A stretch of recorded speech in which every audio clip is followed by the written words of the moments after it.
The Pixel 9 Pro Fold is my favorite new foldable phone, and it's all about the way it looks and feels. It looks like a normal phone, it feels thin and not bulky, and it's incredibly fun, whether I keep it open or closed. The AI features are powerful, maybe even too powerful, and the huge inner screen is the best canvas for the Pixel Studio image generator or the reimagined photo editing. It falls short of the flat Pixel 9 Pro in many ways, but it makes up the difference when you open up the tablet hidden in your phone. The ideal foldable phone is a magic trick you can show your friends. Look at my phone, it looks totally normal, but wait, and then you surprise them by pulling a tablet out of your hat. The Google Pixel 9 Pro Fold is the first foldable that nails the trick. Some others have come close, but the Pixel 9 Pro Fold gives you more on the outside, and it turns out that equals more on the inside as well.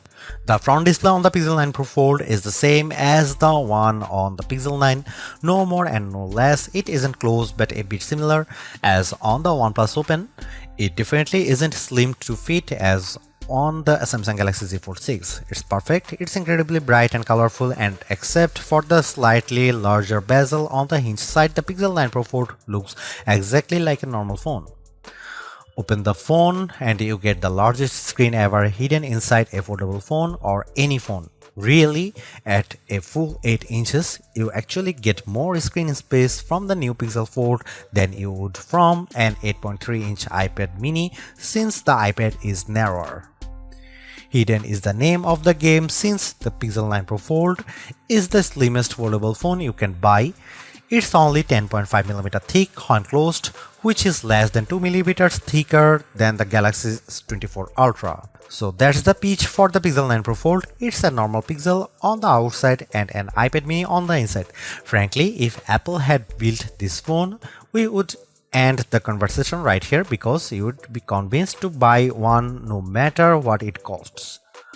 The Pixel 9 Pro Fold is loaded with AI features, and this might be the best phone for having fun with Google's AI. Sure, you can magic edit and reimagine photos on a Pixel 9 Pro, but on the Pro Fold, you get the biggest screen possible, and it makes a huge difference when you are selecting parts of your pics to change.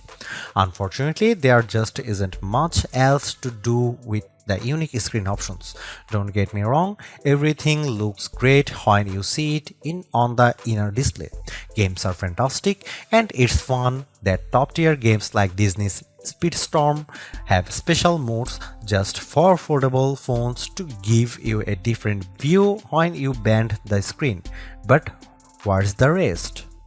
The Pixel 9 Pro Fold is too expensive to just be a phone and a mini tablet. It needs to be more than the sum of its parts. It needs to offer more unique experiences that take advantage of the dual screen design and the foldable inner screen. I am hoping to see a lot more from the Pixel 9 Pro Fold in the years to come. Like the rest of the Pixel 9 family, the Pixel 9 Pro Fold gets 7 years of Android updates, security patches, and Pixel feature drops. I am hoping that we are just seeing the beginning of what Google can do with multiple displays, because today the Pro Fold holds too much missed potential. The Pixel 9 Pro Fold makes folding phones make sense to me. It's more like a normal phone than ever, but it's also not completely like using a normal phone. By opting for a phone that folds, you are still making trade-offs. Particularly in the camera hardware, the phone's long-term durability is also an unknown. Literally no one has owned a Pixel folding phone for more than a year at this point. Foldable ownership isn't for the faint of heart. But the Pixel 9 Pro Fold is the most rewarding folding phone I have ever used. Using the phone while it's closed feels way less cumbersome and much more normal than the previous Pixel Fold or a Galaxy Z Fold. That makes using the big inner screen feel that much more rewarding. I don't feel like I am putting up with a bulky phone the rest of the time to get the experience. This foldable comes with its trade-offs, the downgraded camera hardware, durability concerns, and oh yeah, the $1,800 it costs. But I think Google made the right trade-offs here to optimize the inner screen experience. It's an experience that I'll miss when I switch back to the next slab style phone that I test on that foldable fans and foldable curious will find very rewarding too because god damn, this is a nice phone.